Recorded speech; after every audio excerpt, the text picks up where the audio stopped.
ജനങ്ങളുടെ സ്വപ്നങ്ങൾക്ക് മുകളിൽ പടുത്തുയർത്തിയ ഈ പാലത്തിന് മുകളിൽ നിൽക്കുമ്പോൾ 2021 പോകേണ്ടതുണ്ട്. അന്ന് വള്ളത്തിലാണ് യാത്ര. ആ വള്ളത്തിലിരുന്ന് പാലം വരുന്നതിൻ്റെ സ്വപ്നങ്ങൾ പങ്കുവച്ച ചിലരുണ്ട്. ആദ്യം അതിലേക്ക് പോകേണ്ടതുണ്ട്.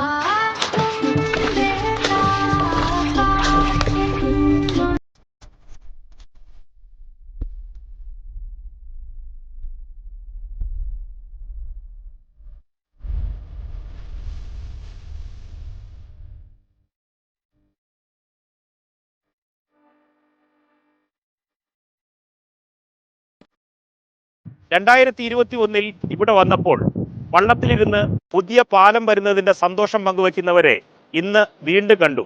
സ്കൂൾ ബാഗും തൂക്കി പാലത്തിലൂടെ നടന്നു വരുന്ന ആ സുന്ദരമായ കാഴ്ച.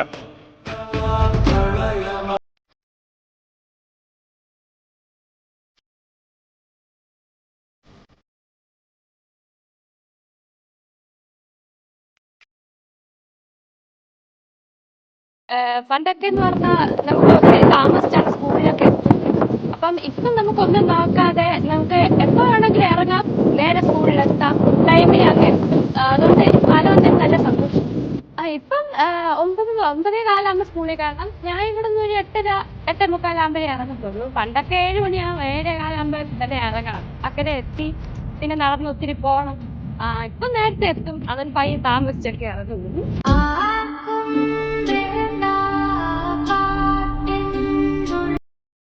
കേരളത്തിലെ ജനങ്ങളിൽ നിന്ന് സംഭരിക്കപ്പെടുന്ന വിഭവം സംസ്ഥാന ഗവൺമെൻറ് കയ്യിലെത്തിയാൽ ആ വിഭവം പങ്കുവയ്ക്കുന്നതിനെ സംബന്ധിച്ച് ഇടതുപക്ഷത്തിൻ്റെ CPM-ൻ്റെ ഒരു വീക്ഷണം മുഖ്യമന്ത്രി എന്ന നിലയിൽ പിണറായി അവതരിപ്പിക്കുകയുണ്ടായി. ആ വീക്ഷണം വിഭവം തുല്യമായി പങ്കുവയ്ക്കുക എന്ന്. അങ്ങനെ വരുമ്പോഴാണ് പാർശ്വവൽക്കരിക്കപ്പെട്ടവർ ഏതെങ്കിലും നിലയിൽ നിസ്വരായി കഴിയുന്നത് അവർക്ക് വേണ്ടി ഈ ഖജനാവിലെ പണം വിനിയോഗിച്ചാൽ ഈ നാട് പുരോഗമിക്കുന്നതിനോടൊപ്പം അവരുടെ ജീവിതവും തകർക്കും, ജീവിതവും അഭിവൃദ്ധി. അതാണ് വികസനത്തിൻ്റെ ഒരു മൗലികമായ അടിത്തറ സൃഷ്ടിക്കാൻ കഴിയുന്നത് എന്ന ഒരു ഉൾബോധത്തിൻ്റെ അടിസ്ഥാനത്തിലാണ് യഥാർത്ഥത്തിൽ ഇതുപോലുള്ള പദ്ധതി ഏറ്റെടുക്കാൻ നിന്ന് കഴിയുന്നത്.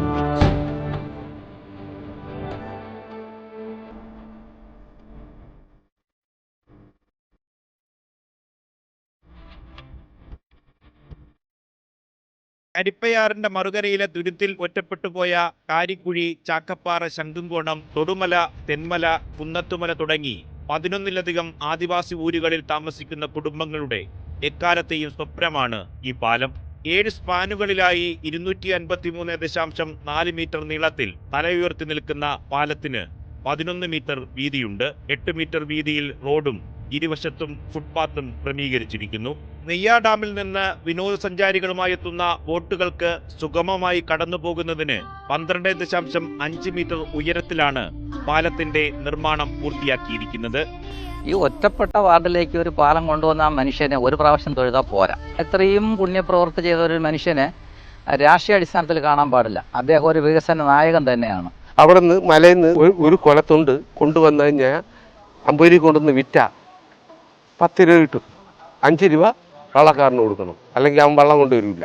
ഇന്ന് നമുക്ക് നല്ല രീതിയിൽ ഒരു പാലം ശരിയാക്കി തന്നു. പുതുലോഹോ എന്താ പറഞ്ഞറിയിക്കാൻ പറ്റാത്ത അത്രയും വലിയ പ്രതീക്ഷയോടെയാണ് ഞങ്ങൾ ഇതിനെ കാണുന്നതും. അതിന് നന്ദി പറയാൻ പറ്റാത്തതിനപ്പുറം വാക്കുകളുണ്ട്. അതിന് ഈശ്വരനും ദൈവങ്ങളെല്ലാം ഞങ്ങളെ ഒരുമിച്ച് കണ്ടു. ആ വിജയത്തിൻ്റെ ഫുള്ള് ക്രെഡിറ്റ് എന്ന് പറഞ്ഞാൽ നമ്മളെ ബഹുമാനപ്പെട്ട CK കരീന്ദ്രൻ MLA-ക്ക് ഈ സർക്കാരിന് തന്നെ ഒരുപാട് സന്തോഷമുണ്ട്. നമുക്ക് ഈ പാലം വന്നതോടുകൂടി എല്ലാ ബുദ്ധിമുട്ടുകളും മാറി ഇവിടുത്തെ ജനങ്ങൾ ഈ പാലത്തിന് വളരെ ഒരു വരവേൽപ്പ്. ഞാൻ ഇപ്പം തന്നെ അംഗൻവാടികളിലൊക്കെ പോയപ്പോൾ മെമ്പറെ ഞങ്ങൾക്ക് ഈ പാലം എന്നാണ് ഉദ്ഘാടനം എന്നാണ് ആൾക്കാർ ചോദിച്ചത്. കാരണം അവർ അത്രത്തോളം ആഘോഷിക്കാനായിട്ട് തയ്യാറായിരിക്കുന്ന ഒരു കൂട്ടം ജനതയാണ് ഈ പാലം വന്നതോടുകൂടി. നാടിന്റെ വികസനത്തിന് രുചി ഏവർക്കും ലഭ്യമാകുമ്പോഴേ ജനാധിപത്യം അർത്ഥപൂർണമായി മാറും. 99 പേർക്കും ലഭിക്കുമ്പോഴല്ല, അവസാനത്തെ ഒരാൾക്കു കൂടി വികസനത്തിന്റെ രുചി ലഭിക്കുമ്പോഴാണ് സാമൂഹ്യ നീതിയിൽ അധിഷ്ഠിതമായ വികസനം സാധ്യമാകും. അതിന് ഏറ്റവും വലിയ ഉദാഹരണമാണ് കുമ്പിച്ചൽ കടവിൽ ഉയർന്നു നിൽക്കുന്ന ഈ പാലം. ക്യാമറമാൻ ബിച്ചു പൂവച്ചലിനൊപ്പം നിർമ്മൽ ചക്രവർത്തി, കൈരളി ന്യൂസ്.